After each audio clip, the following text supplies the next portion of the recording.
Morning. It was a good timing. Bang on 10 o'clock. Welcome back to Learn Anatomy Online. Hopefully we've got a few people with us. Yep, got some people already. That's good. Cool. So we're going to crack on with the wrist this morning. Obviously we've been covering that for the last 3 weeks, and might be another 3 weeks to go. Obviously there's loads of compartments and bones, and we haven't even touched on the nerve and the blood supply yet, really. So what I'm trying to do is make it so that we split the wrist into different regions. So we've obviously covered all of the bones, the carpal bones, and then the finger bones. Morning, Neil. How you doing? Just pop you in there. There we go. All our messages are working this morning. Morning. So we focus on the finger flexors. So we had a look at things called finger pulleys. I'm just going to do a little bit of a recap on those, and then the finger flexors, the deep and the superficial long flexors. Then we're going to have a look at the wrist flexors. So I'm going to stay on this part of the hand, and then we're going to switch over. We're going to do some work on the have a look at some of the extensors and the extensor compartment, and then hopefully build in the thumb as well. So, but that might be over the next couple of weeks. So we'll see how we go today, and we are blessed. Morning, Shelley. First live one since April. Wow, blimey! Time just flies by. It's crazy. I see you've been using the videos on catch up, so that's really good. That reminds me, actually. Let me just show you guys something. So for those of you, some of you might get a bit frustrated that you miss out on the live sessions. But it's it is what it is. There's not a lot you can do. Let's just pop that there. Just try and make sure that I'm looking at myself while I'm online. That's a bit weird. Hold on a second. Just try and get into this group. There we go. Okay, so let's just share this. This is going to be weird. It's going to be live inside a live. So this is obviously our group, and then up here we've got a more button. If you click on that and then go down to media, then you will come into obviously our media file, and we've got loads of videos and loads of photos. So if I just scroll through these, I just go all the way to the bottom, and then right at the bottom, so that one there, that's the first ever video we posted. So that's the first one, that's the second one, third, fourth, and so on like that. So if you're not sure what the order of the videos are, this is the order. Okay, so from that bottom one, and then from right to left, and then you basically just follow it all the way up. So there's loads and loads of videos, and then we started doing the online stuff. So this was a recorded lecture that I did over about 6 months. And then the first live one is that one there, which is the bones of the foot. So that's where we started last November, and then that's the second video there. So they all go in order, and you can see how I go from really pasty white in the winter to a little bit more human-like as we get into the summer. So those are all the videos there. So if you're thinking, oh God, I always miss out on the live ones, it's not an issue, because you can always catch up. Okay, so that's where all the videos are. Oh, we are blessed this morning. Stevie's in. All right, mate. And then we've got Catherine in as well, watching from work. Yeah. We won't tell anyone, don't worry. Okay, right then, so let's get you guys going. Just do a bit of a recap first. Get rid of that. Here we go. So recap. So first thing, we're going to have a look at our finger pulleys. That's what we covered last week, so I'm just going to briefly go over these again. Morning. Oh, we've got a few in this morning that haven't been in for a while. That's good. Cool. Okay, so we've got... This is the underside of one of your fingers. So If you get your finger like that, this is this bit all underneath here. So we go into this in more detail last week. So just to recap for those of you that might not have seen last week. So in the finger, when you've got two flexors that go all the way to the one goes all the way to the end of your fingers and the other one to the middle phalanx. So you've got your flexor digitorum, okay, because it flexes the digits, and you've got one that's profundus, which means profound, which means deep, and then one which is superficialis, however you want to say it, and that one's more superficial. So if we have a look here, you can see the yellow one going all the way under there and then all the way to the end of your finger. So that's the profundus one, that's the deep one. And the way that you test that is get your finger like that, and can you wiggle the end of your finger with everything else kept still?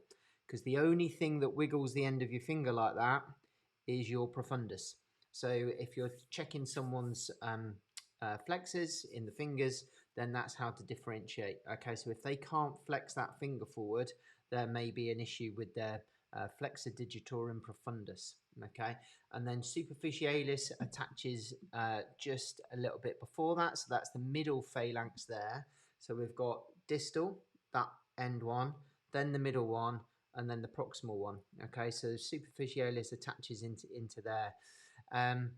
To make these work more efficiently, we have a series of pulleys, and they're made up of connective tissue. They're like loops on your finger that the tendon runs underneath, so that when the tendon pulls, it then pulls on those pulleys, and you can generate a heck of a lot of force out of the muscles in your fingers.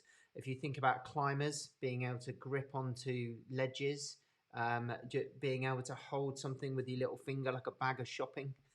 Yeah, so you're able to generate a heck of a lot of force just with the fingertips, and it's because of this pulley system. So if you think about like the winches on the sails of a boat, they've got loads of pulleys, so that sail you can pull with your hands really easily because the pulleys increase the efficiency of the rope. And it's exactly the same with this. Okay, so those are your pulleys, and you might hear of people having issues with their pulleys. You can rupture these basically, and also you can get nodules on the tendons, which then get stuck in the pulleys. So that's your trigger finger, which I think it was Shelley that was after information about that last week. So that quick recap of that, and then we covered these muscles. So flexor digitorum superficialis, and then flexor digitorum profundus. And sometimes I call it fascialis, sometimes fascialis. Depends what mood I'm in. Here we go. So the profundus means profound, and if you think of the thinker, okay, deep in thought, this is deep in your hand. Okay, so this is the lowest one, closest to the bone, basically. So that's profundus. So we looked at that last week. And then the other one is superficialis, which is more superficial. Okay, so we had a look at those. If you want, again, a bit more detail, then please watch last week's video. Okay, so what we're going to do now is we're going to start adding the layers onto the flexors. Okay, so we'll see how we go. So we had finger flexors, which originate down here in the forearm. We've also got wrist flexors that originate in the forearm, and these are the ones that are usually the problem when you have golfer's elbow or medial epicondylopathy. Okay, we don't really call it an epicondylitis anymore because when they investigate things like that, there's not it's unlikely to be an inflammatory problem, so we call it an epicondylopathy. Well, that's what we're calling it at the moment. It might change again, you never know. So we've got three main wrist flexors along with those two finger flexors that you saw. So if you think about the structure of the hand, the first set of muscles that we've seen have gone all the way into the fingers. This next set is going to stop at the wrist. Okay, So and that I've tried to separate it out just to make it a little bit easier to understand. So we've got flexor carpi ulnaris, flexor carpi radialis, and then palmaris longus. So we're going to have a look at all three of those muscles in a sec. But first of all, Siri's speaking to me today. So what we'll first have a look at is the names. So flexor means flex. Okay, so basically bringing your wrist towards your forearm, and if you think about the anatomical position again, so stood facing forwards with your palms facing forward, that's anatomical 0. And if you've never heard of that before, those videos that I just showed you a second ago go all the way to the bottom and it will go through those terms for you. So if you're brand new to anatomy, have a look at those, or even just as a recap, they're often quite useful as well. So flexion is usually forward. Okay, so if the joint is going forward, that is usually flexion. The only difference is in the knee, okay, where flexion is backwards. Which is a bit annoying, but most things, flexion is going forward from the anatomical position. Okay, so flexor carpi is to do with your carpals. Okay, so we've looked at the carpal rows over the last couple of weeks. So we know that these muscles must flex the carpals because of their names. Yeah, so flexor carpi, and then we've got ulnaris because it goes along the ulna, and radialis because it goes along the radius. Okay, so from a really long name, you can break it down into its component parts, and then you go, right, okay, that makes sense. So I've got a good idea about where that goes now. And then palmaris longus, that's an interesting one because some people don't have them. Some people do. But the way to test that, see if I can get it on this. Let me just switch my screen a second. So the way to test it is put all of your fingers together and then do that. And my one's a beaut. Can you see that? That means I'm not far descendant from monkeys, because mostly monkeys have these because they're good for hanging on trees. Okay, so there you go, and that one. So that's how to test if you've got a palmaris longus. Yeah, so fingers all together and then flex. You can see that one there. That's palmaris longus. So if you do that and there's nothing, then you have evolved, and you are more evolved than I am. Well done. Yeah, nice little test, that one, to see for if you've got a palmaris longus. It is absent in a fair, I can't remember the percentage, but a fair amount of the population. And so palmaris, obviously to do with the palm, longus, it's pretty long. Okay, so again, break down those words and hopefully we can understand where things are coming from. So let's have a look at these wrist flexors then. So we'll do the video is all of them together. So I'm going to go through these, and that the reason why I put these together is so that when you're watching the video, you can pause these. I'm actually thinking about making these into a bit of a massive handout so that you'll have everything, all of this all together. Okay, so it's going to take me a little while to go through the whole body, but I will produce some kind of handout so that you can use it for revision. Okay, so if you pause it, have a look at where everything is, and then restart the video again. Use your anatomy models to find bits and bobs, and then you can carry on. So the origin is the medial epicondyle of the humerus. So remember, we were saying that these flexors are usually exact. Oh, you're not working today. Oh, good, good, cool. So all of the flexors in the forearm, well, most of them attach down at the common flexor tendon. So, and this is where your golfer's elbow comes from, because a lot of muscles share the same tendon. So, and they all pretty much do the same thing. So they're all involved in grip. And the reason why we usually have a problem on the flexor tendon with golfer's elbow is because of the control you have to have of the elbow and the grip during a golf swing. So it usually stresses this region quite significantly when you do that type of activity. So that's why it's called golfer's elbow, just because it's because of that action. So we've got a common flexor tendon that it attaches into, and on the ulnaris side, you'll see it in a second, but the tendon goes attaches onto the pisiform, which we looked at. So remember, the little finger side is the ulna. So this is flexor carpi ulnaris on the ulnar side. So we've got the pisiform bone or pisiform bone just here, and then it also attaches onto the hook of the hamate and then into the metacarpals as well. So you've got a really strong attachment of this muscle into here, and you can see that just on the picture there as well, just there. Okay. In fact, on there it just looks as if it's onto the pisiform and that's it, but it does spread out. Okay, so if you imagine if that is attached there to there, it's going to pull your wrist that way, and also it will pull it that way, so you'll get that movement, and that movement is called ulnar deviation. So you're deviating your wrist towards the ulnar side.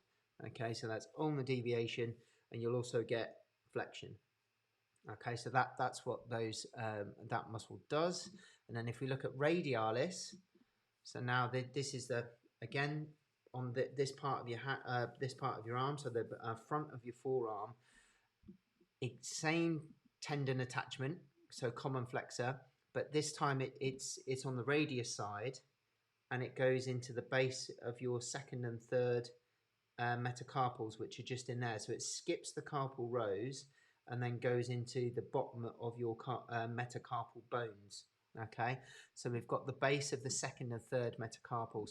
So because it's on this side, if that contracts, it's going to flex, but it will also radially deviate. So that means when your thumb goes that way, that's radial deviation towards the radius, and going that way is ulnar deviation towards the ulnar. Okay, and if you do both at the same time, then that's how the queen waves. So she must have really well developed flexor carpi ulnaris and radialis with a bit of a rotation as well. So we've got median nerve supplying those, and then we'll talk about those when we get to the nerve bit. Let's not confuse ourselves. And then the last one we talked about, palmaris longus, so monkey muscle, that one just there.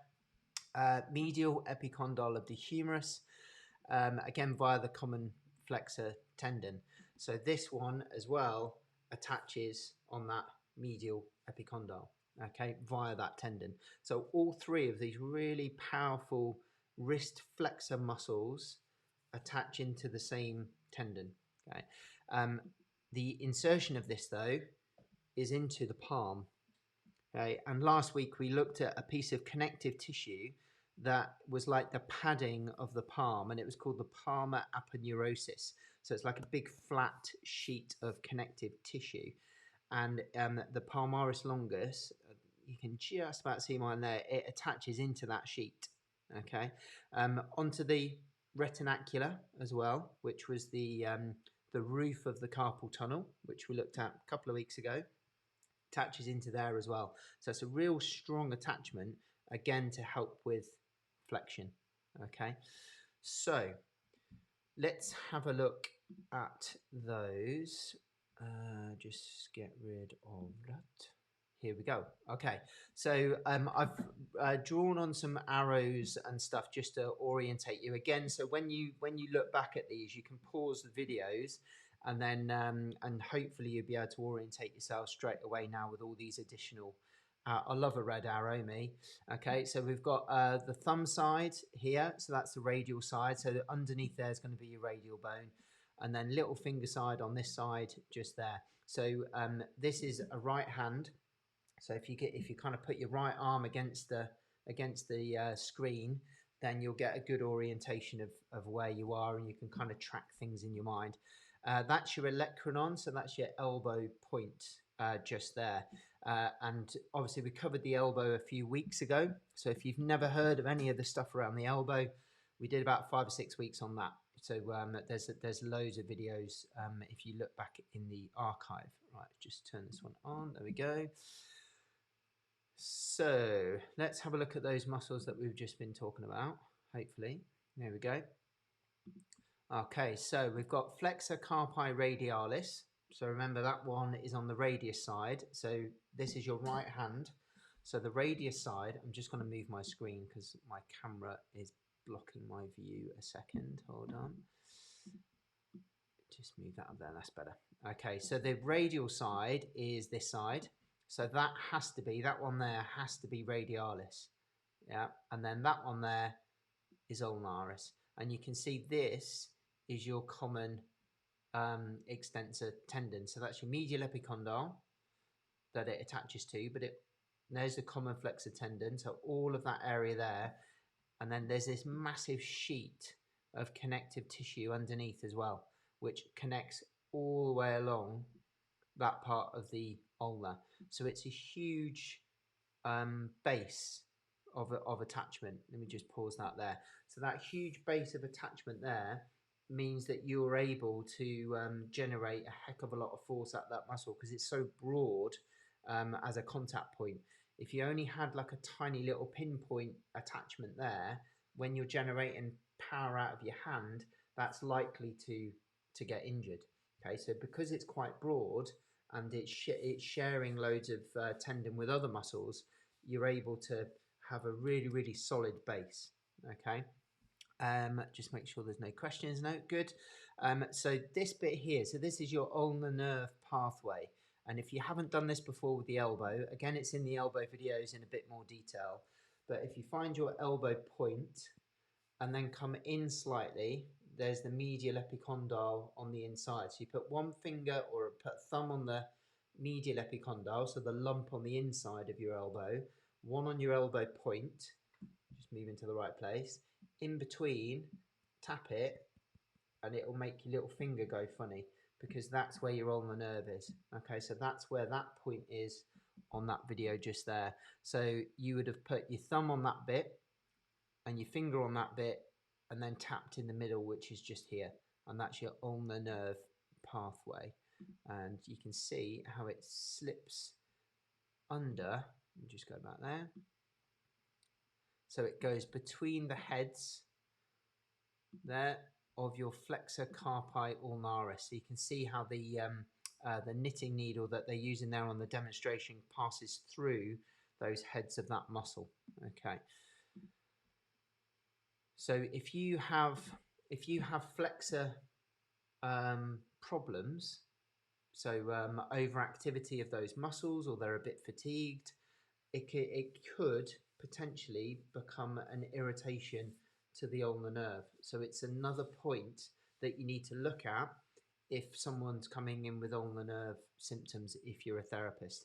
If you're fitness industry and you've not done assessments, then you need to send them away for assessment because it could be their neck.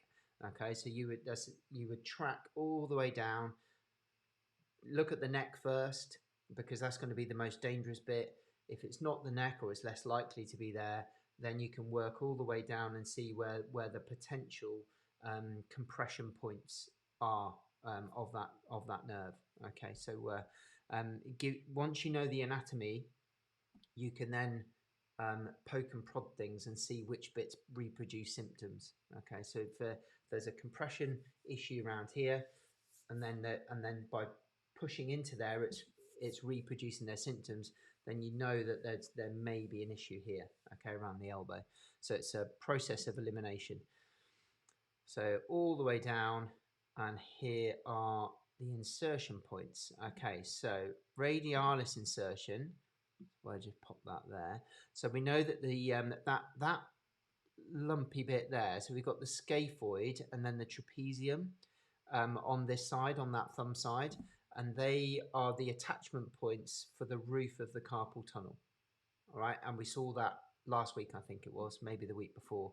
And then on this side will be the pisiform and the hook of the hamate, and those form the other side of the roof. So it's where the retinacular goes across the top. Those are the points where it contacts it. Okay, so the flexor carpi radialis will go underneath that area there. So there it goes, and then it attaches into base of second and sometimes base of third as well. And then the ulnaris onto the pisiform, the hook of the hamate, and also sometimes on the base of that fifth. Okay, so there we've got a pisohamate ligament and a pisometacarpal ligament as well. So when you contract the two together, you get wrist flexion. Okay, like reins on a horse basically. So pull the both together and it will flex the wrist. You pull one, it's going to deviate one side. You pull the other, it's going to deviate to the other side. Okay, so obviously ulnaris will be ulnar deviation, radialis radial. And there are muscles on the other side of the wrist, which we will cover, which also bring about those movements. Okay, and they all work together to bring them about. Cool. So those another couple of wrist flexors, and then we've got one more, which is the palmaris longus. So let's just have a look at that. So it's quite a long muscle, sits in the middle, so it's just there. So you've got your, let me just go back a sec, try and pause that, just missed it. Bear with me a second, there we go. Okay, so we've got, these are two that you've just seen. So flexor carpi radialis is that tendon there. Flexor carpi ulnaris, that one there. Okay, so you can see where the palmaris longus fits, which is in the middle of the two. And doing that, you can see the tendon just there. So this is going to go all the way through and then attach onto the retinacular. So it goes over the top of the carpal tunnel and then into that palmar fascia, so that palmar aponeurosis. And we were talking about this last week because you can get thickenings in the fascia there called a Dupuytren's contracture, and it's usually on that fourth finger.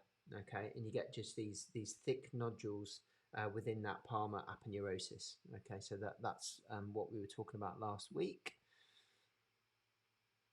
So there's the palmaris longus, and when you pull it, it will flex the wrist. Okay, so that's that. So that is long finger flexors. Okay, the profundus, the superficialis, and then you've got the flexor carpi radialis, flexor carpi ulnaris, and then the palmaris longus. So all of those muscles combined together, some to just do the fingers, some to do the wrist, but then when you do wrist and fingers all at the same time, all working together. Okay, and you can kind of work out which one's which in your wrist as well. So if you find palmaris longus in the middle, if you have one, and then if you grip your wrist and flex it forward, you can feel the other tendons either side of it. Okay, so it's and they're quite superficial, those ones. There are some deeper ones to that as well. Cool. Right, let's have a look at this. Where is it gone? There it is. Okay, so back to here. Right then, just to confuse things now, so that's the flexors done. Okay, so we've had a look at the flexor digitorum, we've had a look at the flexor carpi and the palmaris longus. Now we're going to have a look at the extensors. So this is the back of the hand here. And in the back of the wrist, there are compartments. And we've got a retinacular on the back of the wrist, which is similar to the carpal tunnel, but the carpal tunnel is really big, and there's lots of different tendons going through it. In the extensor compartment on the back, it's broad, so it covers the whole of the back of the wrist, and that's called the dorsum of the wrist. Okay, so you'll see that word in a second. But the retinacular has got loads of holes in it, and groups of tendons go through those holes. So it's like the pulleys in the finger, because obviously with the pulleys in the finger here, and you've kind of got a pulley system on the back of the wrist as well. Okay, so you'll see it as we go through. So the first ones we're going to concentrate on, similar to the flexors, we're going to look at the fingers first. Okay, so finger extensors, not wrist extensors. So these ones are going to be working just on the fingers. So the first one is called extensor digitorum, and sometimes it's got a C on the end as well. So communis. Okay, so extensor digitorum communis. Um, uh, and then you've got extensor digiti minimi. So guess what that one works. We'll have a look in a sec.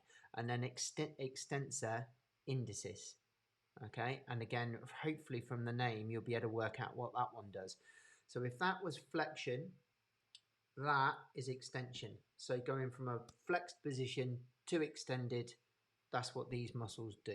Okay, so let's have a look at the first one, finger extensors. Okay, so this is a view as if you're looking down someone's hand, as if they've got their fingers pointing towards your face. So this would be a right hand with someone's fingers pointing towards your face. Okay, so if like that.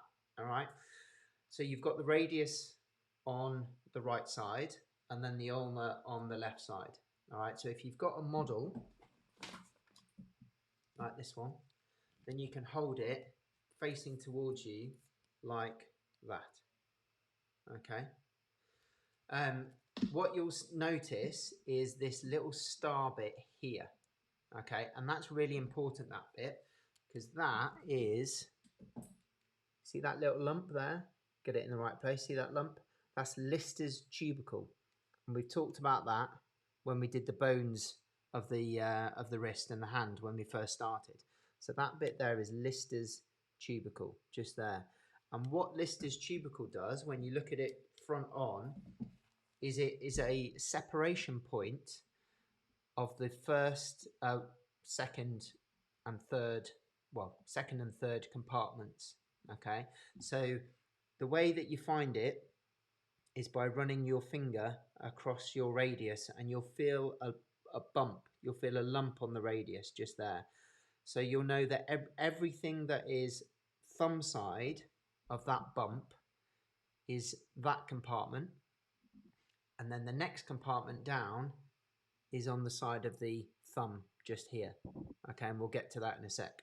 So Lister's, you can find Lister's, palpate that, and if you go little finger side of Lister's, then you'll be in here. If you go thumb side of Lister's, you'll be there. Okay, so that's just a bit of an orientation. So the first bit we're going to have a look at, so the way that the compartment works, that's compartment 1, compartment 2, and these were the hoops that I was talking about on the back of your wrist. So everything is contained within these loops. That's compartment 3, and this is compartment 4. So we've got in compartment 4 two muscles. We've got EDC and EIP. Okay, so this is extensor digitorum that we just looked at, and this is extensor indices. Okay, so let's have a look at those. So digitorum is this one. Okay, all the way down here, and have a look at the attachment point for this is the lateral epicondyle on the common extensor tendon. So all of the previous ones we were looking at, there was a common flexor tendon. On these ones, there's a common extensor tendon where they all attach into that lateral epicondyle. These are the muscles that are play a part in tennis elbow or lateral epicondylopathy. Okay, so on the lateral aspect is the extensors, on the medial aspect is your flexors. Okay, and they're all pretty much grouped together. So we know that where the attachment points are. The extensor digitorum extends the digits. So it doesn't work on the thumb, it only works on the fingers. And you see that here, look. Okay, so it only goes into the fingers, and it will go to the middle and distal phalanges, so all the way to the ends of all of your fingers. Okay, let's have a look at the next one. So it indices is for your index finger. Okay, so if we have a look, it's a really short muscle, but you have the digitorum, which goes to all four, and then you have a specific muscle that just goes to your index finger. Okay, so you've got double the amount of tendons going into that index finger, and it goes all the way to the end as well. So if you have a look here, we've got posterior surface of distal 1/3 of the ulna, so that's that bit there, and into the interosseous membrane, so in there, and it goes into the extensor expansion of the index finger, so all the way to the end here. Okay, so 4 from digitorum plus 1 from indices, which is your index finger. Okay, and then hopefully you'll be able to guess what minimi was, which is that bit there. That goes specifically into your little finger, minimi. Okay, so it's like oh, what's his name out of Austin Powers? I can't remember his name. I'm sure Stevie will know. I think it was called Mini-Me, wasn't it? Yeah, if you remember Mini-Me and Mini-Me, there you go. So we've got indices and extensor digitorum, and then so they are in. If we go back, they are in this fourth. Yeah, it was Mini-Me. There you go. So if you do the Mini-Me pose, that is extensor minimi. Maybe that's where they got the name from. So compartment 4 is extensor digitorum, extensor indices, and then this next one along, we just go past those. So there we go, number 5, compartment 5. That is all on its own in there, so it doesn't share that tunnel with anything else, and that is specifically for extensor digiti minimi. Okay, no doubt there'll be some memes and screenshots going around with that. So this is lateral epicondyle of the humerus. So it's a really, really long muscle, this one. It's not like the indices that was quite short. This is really, really long. And its only job is to extend the little finger. Okay, that's all it does. And it goes all the way to the end. So if you think about what we've seen so far, we've got the digitorum that supplies all 4, and then you've got minimi that goes into little finger, indices into index. Okay, so these 2 have got additional tendons to help extend those fingers. So let's have a look at those. Here we go. Just get the right bit.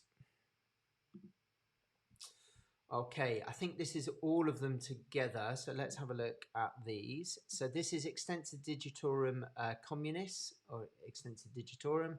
So that's why it's sometimes called EDC. So that's your lateral epicondyle up there, which tennis elbow point. And then they go all the way down. They go underneath that retinacula, through that specific tunnel. And then there's digiti minimi. Okay, so this is extensor of the little digit. It's got its own separate little tunnel there, and then just tucked in there, so a bit deeper, that's indices. So that's extensor of the index finger, and that joins in with EDC in that same tunnel. Okay, so that's indices attachment just there. So it's a really short muscle, that one. So there we go. You can see them joining there. Let me just go back one, and then I can pause it there. Okay, cool. So you can see where the 2 tendons join each other there. So you've got extensor digitorum and then extensor indices in the same compartment, going to the index finger. And then minimi and extensor digitorum go into this one, and then the other ones that you'll only have 1 tendon then going into the rest. I did see that, Stevie. Yeah. I did. No, respect to you, mate, for going to. I love the Chemical Brothers. It's great. Yeah, it was funny. I dropped my son off at university on Saturday, and we were kind of walking past, and I was like, saying to my missus, do you reckon we get confused for students? And then we kind of looked at each other and went, nah, I don't think so. I think we're beyond that now. Never mind. So there you go. Right hand, all of the extensor digitorum muscle tendons, and then there they are going into the back of the finger. So if I just pause that there, so we've got 2 tendons to the index finger, so that's extensor digitorum and indices, and then 2 to the little finger, digitorum and digiti minimi, and then the other 2, the third and fourth digits, they've only got 1. Okay, so these ones have got 2, and those ones have got 1. So again, hopefully the overlays will help you when you're watching the videos back. So that's your metacarpal phalangeal joints. That's your knuckle. This is this area here, and this is the extensor compartments where where the tendons attach into, and basically they all extend the fingers. Okay. Cool. Right. Let's go back to that one. Cool. Right. Yeah, we've managed to cover everything I wanted to, which is good. Normally I run out of a bit of time, so we're going to add on some of the some more extensors next week and finish off those compartments. But if you've never seen that before, that picture of the compartments of the wrist, it's a useful one to know. If I just go back to that, let's get onto the PowerPoint again. Just scroll into the wrist. Here we go. Yeah, so you've got the way that these work in the first part of the compartments. I've taken off some of them just so it doesn't confuse you, and all of them aren't on there at the same time. But when we start to add these all together, so this is on the thumb side. Just grab my arrow back. And the way that it works is quite nice because it's nice and easy to remember. So you've got longus brevis, longus brevis, longus. Okay, so they go in order basically. So longus brevis, longus brevis, longus. You just have to remember what the other bits of the names of the muscles are. But yeah, if you can remember that it starts with longus in the thumb, longus brevis, longus brevis, longus, then, and once you get to know the wrist anatomy a little bit better, then you'll know then what each of those are. Okay. And literally that runs from the thumb side all the way to the little finger side there. So we're going to cover all of those over the next couple of weeks. I'll have a look at those. So if you've never seen them before, you want to do a bit of extra revision, have a look at the dorsum, the compartments of the dorsum of the wrist. Okay, so worth doing a bit of a look about on that. Cool. Hopefully you have a good week, and we'll see you next Monday. We're going to do some more onto the extensors, and then we'll have a look at the intrinsic hand muscles as well. So there's bits that we haven't covered yet, like the thenar and hypothenar eminence of the hand. So we'll have a look at those. Do that next week. That will finish off all the muscles, and then we'll get into the nerves and the blood supply of the wrist and the hand. Cool. Have a good week. See you next Monday, 10 o'clock.